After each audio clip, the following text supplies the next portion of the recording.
হাসরের ময়দানটা যে কত কঠিন।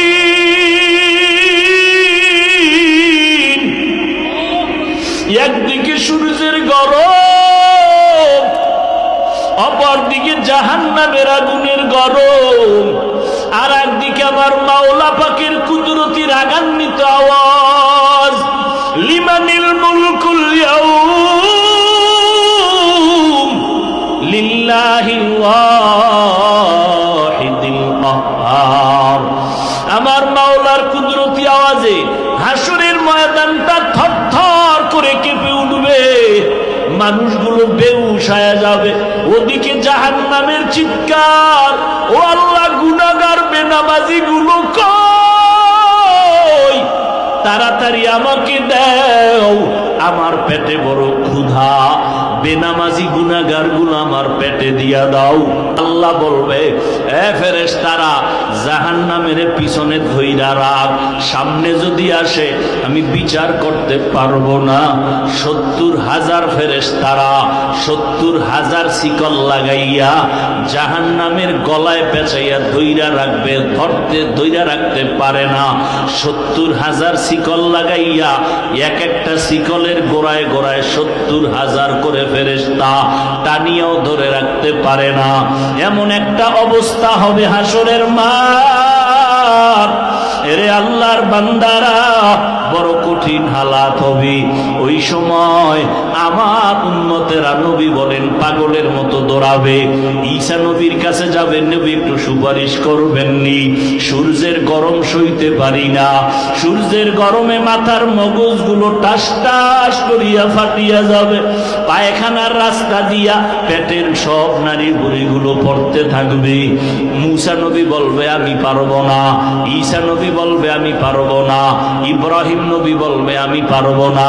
সবাই নিজের ব্যস্ত হয়ে যাবে উম্মতের কথা ভুলিয়া, কাঁদবেন আর বলবেন আল্লাহ আমাকে বাঁচাও।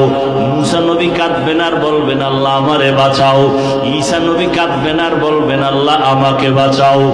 উম্মতেরা পাগলের মতো দৌড়াবে। ওদিকে জাহান্নামের ধইরা রাখা যায় না, জাহান্নামের আওয়াজে হাসরের ময়দান কাঁপতে থাকবে।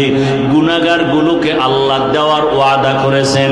আল্লাহ পাক রব্বুল আলামিন জাহান্নামকে শিকল লাগানোর অর্ডার দিয়ে দিলেন, কিন্তু ধরে রাখা যায় না।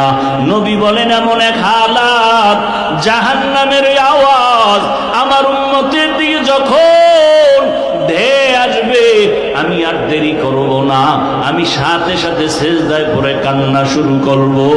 ঈসা নবী কাঁদবেন আমাকে বাঁচাও, মুসা নবী কাঁদবেন আমাকে বাঁচাও, ইব্রাহিম নবী কাঁদবেন আমাকে বাঁচাও, আর আমি মুহাম্মদ আমার মাওলার কাছে সেজদায় পড়ে কাঁদব, একবারও বলবো না আমাকে বাঁচাও। আমি আল্লাহ কি বলবো, আল্লাহ আমার উম্মতের বাঁচাও, আমার একটা উম্মত যেন জাহান্নামে না যায়। আল্লাহ আমার উম্মত গুলোরে বুঝি জাহান্নামে ধরে ফেলবে, ও আল্লাহ আমার উম্মতের বাঁচাও। আল্লাহ বলবে নবী আপনি মাথা উঁচু করেন, কান্না করবেন না, আমি আপনার কান্না সহ্য করতে পারি না। নবী বলবেন আমি কান্না বন্ধ করব। ফেরেশতাকে আল্লাহ ডাইকা একটু পানি দিবেন নিজ হাতে, ফেরেশতা এই পানির অংশটা জাহান্নামের গায়ে ছিটাইয়া দাও। যখনই দিবে, যেই জাহান্নামের 70,000 শিকল দিয়া ধরে রাখতে পারে না, ওই জাহান্নামের একটু হালকা পানি দেওয়া মাত্র জাহান্নাম দ্রুত গতিতে পেছনে দৌড়াবে। এবার ফেরেশতারা বলবে আল্লাহ এতক্ষণ ধইরা রাখতে পারি না শিকল লাগাইয়া, এখন তুমি কোন দরবারের কোন বরকতের পানি দিলা? এটা কি জমজমের পানি, নাকি কাউসারের পানি, না জমিনের কোন সমুদ্রের পানি, নাকি আবে হায়াতের পানি যে জাহান্নামের গায়ে দেওয়া মাত্র দৌড়াইয়া পিছনে ভাগে? আল্লাহ বলবেন ও ফেরেশতা এটা জমজমের পানিও না, কাউসারের পানিও না, এই পানি আবে হায়াতের পানিও না। এইবার নবীর সামনে বলবে ও ফেরেশতা এই পানি আমার মুহাম্মদের মুহাব্বতের উম্মতের চোখের পানি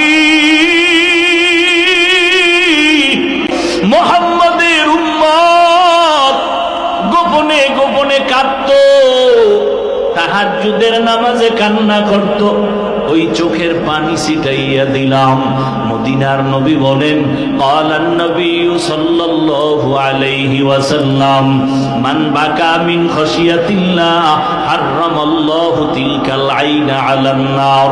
জাহান্নামের আযাবের ভয় এক ফোঁটা চোখের পানি যদি কেউ ছাড়িয়া দেয়, আল্লাহর নবী বলেন তার উপরে জাহান্নামের আগুন হারাম হয়ে যাবে।